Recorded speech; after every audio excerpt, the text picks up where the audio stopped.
ಇನ್ನು ರೇಣುಕಾಸ್ವಾಮಿ ಕೊಲೆ ಪ್ರಕರಣದಲ್ಲಿ ದರ್ಶನ್ ಅಂಡ್ ಗ್ಯಾಂಗ್ಗೆ ನಿಜಕ್ಕೂ ಕೂಡ ತೀವ್ರತರವಾದಂತಹ ಸಂಕಷ್ಟ ಎದುರಾಗಿದೆ. ಕೊಲೆ ಪ್ರಕರಣದ ಸಂಬಂಧ ಪೊಲೀಸರಿಗೆ ಮಹತ್ವದ ಸಾಕ್ಷಿಗಳು ಸಿಕ್ಕಿದೆಯಂತೆ.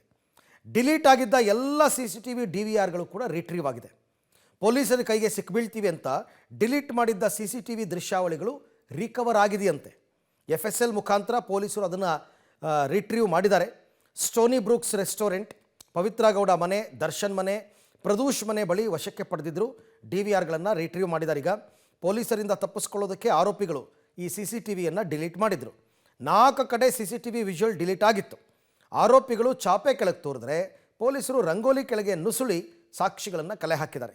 ಸದ್ಯ ಎಲ್ಲ DVRಗಳನ್ನು ರಿಟ್ರೀವ್ ಮಾಡಲಾಗಿದ್ದು ಆರೋಪಿಗಳ ಚಲನವಲನದ ಸಂಪೂರ್ಣ ಮಾಹಿತಿ ಈಗ DVRನಲ್ಲಿ ಇದೆ.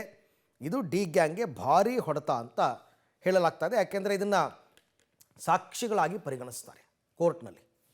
ಇವರೇನು ಮಾಡಿದ್ರು, ಎಲ್ಲಿ ಓಡಾಡಿದ್ರು, ಎಷ್ಟು ಗಂಟೆಗೆ ಸ್ಟೋನಿ ಬ್ರೂಕ್ಸ್ಗೆ ಬಂದರು, ಜೊತೆಯಲ್ಲಿ ಯಾರ್ಯಾರಿದ್ದರು ಎಲ್ಲ ರಿಕವರಿ ಆಗಿಬಿಟ್ಟಿದೆ. ಇವರು ಡಿಲೀಟ್ ಮಾಡಿದ್ರೂ ಬಿಟ್ಟಿಲ್ಲ, FSL ಕಳಿಸಿ ರಿಟ್ರೀವ್ ಮಾಡಿದ್ದಾರೆ. ಹಾಗಾಗಿ ಇದು ನಿಜಕ್ಕೂ ಕೂಡ ದರ್ಶನ್ ಅಂಡ್ ಗ್ಯಾಂಗ್ಗೆ ಭಾರೀ ಸಂಕಷ್ಟ ಅಂತ ಹೇಳಲಾಗ್ತಾ ಇದೆ. ಮತ್ತೊಂದು ಕಡೆ ಪವಿತ್ರ ಗೌಡಗೆ ಈ ರೇಣುಕಾಸ್ವಾಮಿ ಅವ್ರು ಕಳಿಸಿದ್ದಂತಹ ಅಶ್ಲೀಲ ಮೆಸೇಜ್ ಏನಿತ್ತು ಅದನ್ನು ಕೂಡ ರಿಟ್ರೀವ್ ಮಾಡೋದಕ್ಕೆ ಪೊಲೀಸರು ಹರಸಾಹಸ ಪಡ್ತಾ ಇದ್ದಾರೆ. ಕೊಲೆಗೆ ಕಾರಣವಾದ ಸಂದೇಶ ಮತ್ತು ವಿಡಿಯೋ ಪತ್ತೆಗೆ ಶತಪ್ರಯತ್ನ ನಡೀತಾ ಇದೆ. ರೇಣುಕಾಸ್ವಾಮಿ ಚಾಟಿಂಗ್ ಡೀಟೇಲ್ಸ್ ಪೊಲೀಸರಿಗೆ ಇನ್ನೂ ಕೂಡ ಸಿಕ್ಕಿಲ್ಲ. ಅಶ್ಲೀಲ ಫೋಟೋಗಳಿಗೆ ತಲಾಶ್ ಮುಂದುವರೆದಿದೆ. ಅಶ್ಲೀಲ ಸಂದೇಶ ಮತ್ತು ಫೋಟೋ ರಿಟ್ರೀವ್ ಮಾಡೋದಕ್ಕೆ ತನಿಖೆ ಮುಂದುವರೆದಿದೆ. ರೇಣುಕಾಸ್ವಾಮಿ ಕೊಲೆಗೆ ಕಾರಣವಾಗಿದ್ದೇ ಈ ಅಶ್ಲೀಲ ಮೆಸೇಜ್ ಮತ್ತು ಫೋಟೋಗಳಿಂದ. ಹಾಗಾಗಿ ರೇಣುಕಾಸ್ವಾಮಿ ಉಪಯೋಗಿಸಿದ ಇನ್ಸ್ಟಾಗ್ರಾಮ್ ಮತ್ತು ವಾಟ್ಸಪ್ ಡೇಟಾ ಸಂಗ್ರಹಕ್ಕೆ ಪೊಲೀಸರು ಸರ್ಕಸ್ ಮಾಡ್ತಾ ಇದ್ದಾರೆ. ನಕಲಿ ಸಿಮ್ ಪಡೆದು ದತ್ತಾಂಶ ರಿಟ್ರೀವ್ ಮಾಡುವ ಕೆಲಸಕ್ಕೆ ಮುಂದುವರೆಸಿದ್ದಾರೆ. ಅಶ್ಲೀಲ ಸಂದೇಶ ಮತ್ತು ವಿಡಿಯೋ ರಿಟ್ರೀವ್ಗೆ ಪ್ರತ್ಯೇಕ ಅಧಿಕಾರಿಯನ್ನು ನೇಮಕ ಮಾಡಲಾಗಿದೆ. ATC ಇನ್ಸ್ಪೆಕ್ಟರ್ ಮಹೇಶ್ ಹೆಗಲಿಗೆ ಡೇಟಾ ರಿಟ್ರೀವ್ ಜವಾಬ್ದಾರಿಯನ್ನು ನೀಡಲಾಗಿದೆ. ಕಂಪ್ಲೀಟ್ ಚಾಟಿಂಗ್ ಹಿಸ್ಟ್ರಿ ತೆಗೆಯೋದಕ್ಕೆ ಸೂಚಿಸಲಾಗಿದೆ.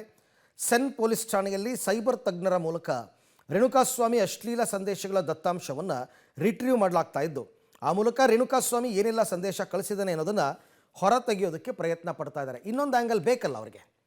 ಇವನು ಅಶ್ಲೀಲ ಮೆಸೇಜ್ ಕಳಿಸಿದ ನಿಜ, ಚಾಟಿಂಗ್ ಮಾಡಿದ ನಿಜ ಅಂತೆಲ್ಲ ಗೊತ್ತಾಗಬೇಕಲ್ಲ. ಕೇವಲ ಆರೋಪಿಗಳದ್ದು ಮಾತ್ರ ಅಲ್ಲ, ಈತನದ್ದು ಕೂಡ ಎಲ್ಲ ಡೇಟಾ ರಿಕವರಿ ಮಾಡೋದಕ್ಕೆ ಪೊಲೀಸರು ಪ್ರಯತ್ನ ಪಡ್ತಾ ಇದ್ದಾರೆ.